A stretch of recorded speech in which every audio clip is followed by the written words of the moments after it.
Dragonkind are a species of creature that rank amongst the most powerful, intelligent, and oldest living life forms on Aetheris, despite not being native to our world. On top of all of that, their species is highly resilient and adaptable, being able to evolve quickly and in a myriad of forms to suit their needs. This video will go through some of these evolution lines, and also how the process itself continues to evolve. Let's start off where many creatures begin, the egg. All dragonkin are hatched from eggs. These can be laid by any dragon asexually, regardless of assumed gender, allowing even a solitary dragon to begin a brood. This alone makes Dragonkind the most resilient and highly evolved species known in the FF14 universe. Even with the loss of their star, one dragon and his eggs were able to preserve the species and start anew. When any dragonkin, regardless of current evolution, lays an egg, what hatches from it will always be the same. The dragonet is the term for a baby dragon. They have 4 legs, 2 wings and a tail, and the form they take is unchanged regardless of their sire. This is where the unique evolution of Dragonkind comes into play. A dragonet will start its evolutionary process based on what traits it was born with. For example, being born with a particular aether affinity, such as wind, would greatly affect its evolutionary path. The environment they are raised in also seems to be one of the driving forces. If a dragonet is born to a clutch of wyverns, for example, the odds are the dragonet itself will become a wyvern, to properly adapt to the others in its brood. But there are many other factors which I will elaborate on later. Let's take a recently hatched dragonet. Say it doesn't have any particular aether affinity, nor any determining environmental factors. It will likely take the standard evolutionary route, and over time go through its first evolution to become a dragon, the balanced and default form for Dragonkind. This is the form most of us are familiar with in FF14, and also popular culture and mythology for how a dragon's supposed to look. Dragons have further developed legs for walking, but also suitable wings for flight and a tail for balance in combat. This newly evolved dragon would be considered an adolescent. From here, our dragon can take 2 main paths of evolution that are currently known to us. Should it stay on its evolutionary path, with no outside influences necessitating a need to otherwise, our dragon will continue its standard development as it grows older, and become an elder dragon. As the name implies, elder dragons are dragons that evolve due to age. They maintain the same traits and features of a dragon but more pronounced, such as longer spikes and horns, enhanced wings, and more powerful legs and claws. From all the information we have gathered, this will be the final evolution on this path, but it's possible as an elder dragon continues to age, or due to their environment, that another evolution may happen. An in-game example of such an elder dragon is Tioman, whom we clash with in Somal. Going back to the dragon stage, there is a secondary evolution path it can take.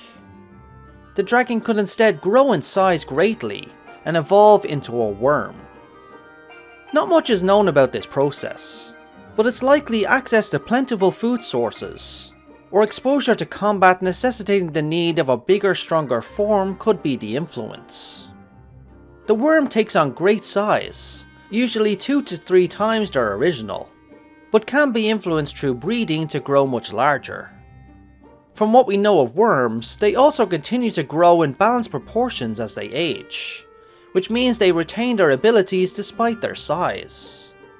Worms are a species we have great familiarity with, the first brood being the prime example who are all classified as worms. Another worm in game that springs to mind is Vishhap, a giant worm who marched on the steps of faith. Worms also explain the massive dragon skeletons we have seen across Eorzea and beyond, showing many can grow to Vishhap's size. As we know, size doesn't equal true power. They would have the physical advantage, but likely not the speed. There appears to be a third variation that our dragon can evolve into. This type is much less common, but these are notable Dragonkin. The prime example is Vidofnir. She's an older dragon, yet doesn't fit into the first two categories. Instead has the appearance similar to a dragon, with a few notable differences. Primarily the two large horns on her head. This form isn't unique either, with others having a similar appearance. Let's rewind the clock back now to our little dragonette. Let's say they were born into an environment where flight was paramount above all else, such as amongst the skies of churning mists or the sea of clouds. It's likely our dragonette would evolve to favour its ability of flight, and thus become a wyvern. Wyverns' defining trait is their large and powerful wings. Their bodies become very slender and their neck elongated. They also lose their forelegs, and their wings take on the role of also supporting their body on the ground or manipulating food. Wyverns are amongst the fastest and agile flyers of all Dragonkind, and tend to be the type we most encounter, suggesting that it may indeed be the favourable evolutionary path for many. Some notable wyverns we have encountered are Nail in Coertus, or Leyak in the Eyrie. We also have access to a wyvern mount. At this stage, there are two paths our wyvern can take. The first is it can continue its standard development as it grows, and evolve into an elder wyvern. Elder wyverns grow larger in size, and with much larger and powerful wings. Their torso undergoes a change into a more streamlined form, with their large wings on the back, long legs with sharp claws, and a large powerful tail. They also grow more horns and spikes on their body, which likely aid with stability during fast flight and maneuvers. These tend to have skin and muscle membrane grown over them. Many examples of elder wyverns can be seen inhabiting the churning mists. Elder wyverns have another variation, a more specialised and powerful form. Their wings take on more muscle, allowing for the use of powerful attacks and agility other wyverns couldn't pull off. Their body also grows, and their horns and spikes grow larger and tougher. These elder dragons are a powerful foe when against us, as well as being a powerful ally. One infamous elder wyvern variant that we faced off with was Twintania in the Binding Coil of Bahamut. Another whom we call an ally is our friend Vertfrolnir. You may already note the difference in colour between the two. This is likely due to having different sires, both of whom are from the first brood. Twintania was sired from the original Bahamut, and Vertfrolnir from Hraesvelgr. Back to our wyvern. Let's say it feels the need and desire for more speed and agility in the air. Its evolution would look to favour these traits over others, and thus it would evolve into a Voivor. Voivor are Dragonkin that have traits specialised for faster flight than any known Dragonkin. This is thanks to their highly developed yet streamlined wings.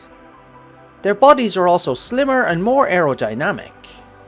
While they don't have as much strength, they more than make up for it with their speed and agility. You can see many Voivor inhabiting the churning mists. Interesting little side note, if you happen to look in the Eorzean Encyclopedia, Voivor have the name of Wyver instead, which is a scalekin. This was likely a typo. We know of only one type of Dragonkin to evolve from a Voivor. It's most likely that this evolution comes from the development of powerful wind abilities, and also their aether affinity. The result of this is a powerful Dragonkin we know as the Falak. Falaks are very long dragons, looking much like the Wyrms from the folklore of Asia. They lose their wings, instead utilising flight with powerful wind magic. Their body also becomes covered in large scales and spikes, while also growing two pronounced whiskers on their head. Their jaws also become much larger with many more serrated teeth. The Falaks we have encountered are formidable opponents, utilising powerful magics for offense and defense. It's highly likely that Falak comes into being when a Voivor is in an environment where it no longer needs its speed of flight, or as I said earlier, develops or feels the need to gain more magical abilities. Rastaban is the most notable phallac we have faced off with in the Churning Mists, but they have been seen in many other places. Now, before I finish with this evolutionary path, I need to go into theory mode for a moment. There is a Dragonkind I have yet to mention. It's seldom known yet exists in FF14, and it's called the Amphitheatre. The reason I'm in theory mode is because the Amphitheatre isn't shown in the encyclopedia under the evolution of dragons. However, I know for a fact it's not a creature born of a mortal drinking dragon blood like the Avis. This left me with a puzzle piece that I needed to fit in, and I could only see one place for it. Amphitheatre have traits that exist in both the Wyvern and the phallac. I surmise that the Amphitheatre is what the Wyvern evolves into, and thus the Amphitheatre evolves into the phallac. If you agree, or if you have more information or a theory of your own, please let your voice be heard in the comments. Okay, out of theory mode. PS, look forward to this mode in future videos. We go back once more to our Dragonette. The third path our Dragonette can take is based off the need to develop its legs and tail over the need of flight with wings. Dragonettes that walk on the ground with no necessity of flight can evolve into a lesser dragon. Contrary to their name, lesser dragons are not lesser in any extent. Rather, it's an evolution that's suited to being on the ground. In terms of size, they are similar to a dragon, but they have very developed fore and hind legs as well as a strong tail. No longer needing to fly, they have lesser developed wings, but they can still get off the ground for short flights. Their scales also become harder, granting them greater defense. A very notable example of a lesser dragon is Mariko, who stalks the Coerthas Central Highlands. Like with Dragon and Wyvern, our lesser dragon has two set evolutionary paths it can take. Let's say our lesser dragon has a need or desire for faster running speed and agility while on the ground. It will thus adapt to increase these traits, and evolve into a Brobignac. A Brobignac is slightly larger than a lesser dragon, but has shed much of his muscle for a smaller body frame. Its legs are longer and with more muscle fibres, and are positioned at the sides of its body. These legs enable it to move very fast on the ground, and also allow for swift, agile movements. Their heads show the greatest change, with many more spikes and a protruding beak, with two large horns on the top. They have also evolved to lose their wings entirely, and thus no longer have the ability to fly. The most noteworthy Brobignac we have faced is Tubin, who patrols the Churning Mists. While Brobignac are not an uncommon sight on Aetheris, their further evolutions from this stage are a rare sight to behold. So much so we cannot fully categorize them, due to their rarity and variation in appearance. These are powerful and dangerous Dragonkin that our Brobignac can evolve into, via the refinement of its already existing traits. The result of this evolution is called a Verge Dragon, also known as a Coral Dragon. The Verge Dragon sports a more flexible body frame and muscles on its limbs, making it a frighteningly fast creature, even in thick forests where it's suggested that it originally evolved in the lands of Mericidia. Its scales become harder, and its tail sports sharp spines for offense. Its head takes on the most drastic change, taking on more of a feline style and has two very long whiskers protruding from it. It's thought this Dragonkin would have very acute senses even in the blackest night or densest fog. We have encountered one such example of a Verge Dragon, and that was Imdugud in the final coil of Bahamut. It's likely it evolved and was taken from Mericidia by the Alligans, and placed in Dalamud like his kin. Scholars have theorized how this evolutionary process happened. Recovered notes from the Alligan Empire's invasion of Mericidia showed that they first encountered these Verge Dragons in the dense jungles of Mericidia. Seems their evolution was inspired by corals that they stalked in the jungles, so dragons evolved to take on many of their traits to be effective in this environment. This makes a lot of sense. In that sort of environment, you emulate the apex predator to have the best chance of survival and becoming the new apex. we return to our lesser dragon once again. Perhaps he lives in an area with many predators and requires more refined defenses. The lesser dragon could evolve to refine these traits of his hard scales, for them to become even harder, solid and unbreakable. This path of evolution would lead him to becoming a carapace dragon, also known as an armored dragon. Carapace dragons take on a form similar to that of an adamantoise. It's likely they were the direct inspiration for it. Unlike the scalekin, however, in addition to its solid scales, it would grow many large and sharp horns and spikes on its shell, giving it both great offense and defense.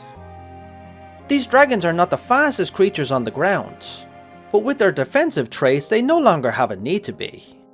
They can wield powerful magic, and also unleash earth-splitting attacks on anyone that dares approach them.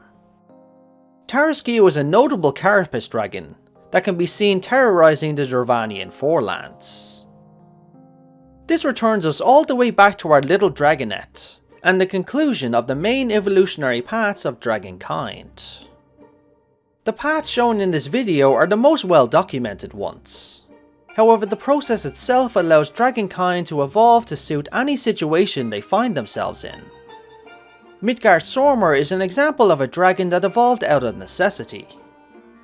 When he left the Dragonstar to make it a long hard journey to find a new home, he journeyed across the great expanse of space alone, with only his unhatched eggs for company.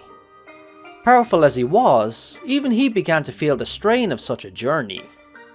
His dragon biology kicked in, and Midgardsormr himself evolved into a much larger form, to better survive the rigours of travelling through space. By the time he reached Aetheris, he was many times his original size. Knowing what we know now, this larger form likely aided him in absorbing Aether on his journey. Another recent example of Dragonkin evolution is the dragonette called L2. This young Dragonkin quickly warmed to mortal kind, and spent much of her time in Ishgard learning their ways. She took up the arts of crafting, even utilising the tools mortals use in their trades. This focus on crafting actually influenced L2's evolution, where she evolved along a new path. L2 increased in size and became a biped. Her forelegs evolved into 4 arms, being able to wield the tools of her trade such as her hammer. Her wings also grew in size, allowing her to fly. It's clear that her evolution was influenced by the mortals she interacted with, as she plied her crafting trades. It's very likely that as L2 continues to devote herself to crafting and gathering, that her form will take on even more suitable traits. This shows that any dragonkin, in particular dragonettes, can change and evolve depending on their needs, environment or desire. And that is dragon evolution in FF14. Thank you so much for watching. This is my first video in the year of 2023, and I'm really excited to be able to bring it to you, along with many more in the future. As always, if you enjoyed the video, please leave a like, as it helps it reach others who share your interest in this subject. Most importantly, leave a comment with your opinion on the subject, and let's get a discussion going. Lastly, feel free to subscribe if you haven't yet, so you can stay informed about my future videos. Thanks all, and now, as always, have a good one.